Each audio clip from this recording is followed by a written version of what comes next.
Let's now talk about setting our resolution for recording. Again, it's important to keep the end in mind. So if I know I want to produce a video with certain resolution, I want to set my screen to match that resolution. So in my previous course, I said, I know I want to produce at 1280 by 720, so I'll set my screen to 1280 by 720.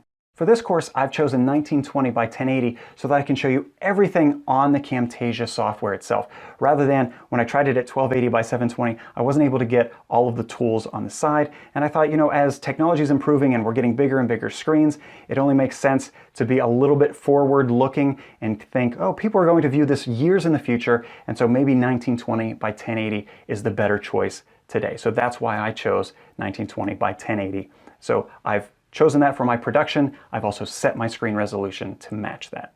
One exception to this might be if you were recording something that needs a lot of real estate, has a lot of space on the screen. I think about Photoshop as an example. There are all these different things that you can show on the screen at one time. In that case, you might record at a larger resolution, let's say in this case 1920 by 1080, knowing that you're going to produce at 1280 by 720, because you're going to say, well, here's how we're starting off, and you zoom out and you show them the whole thing, and then you zoom in over here. And so this part, you'll zoom to 1280 by 720, and then you'll come back out, and then you'll zoom over here to this part for a little while, and then zoom back out, and then maybe to the center.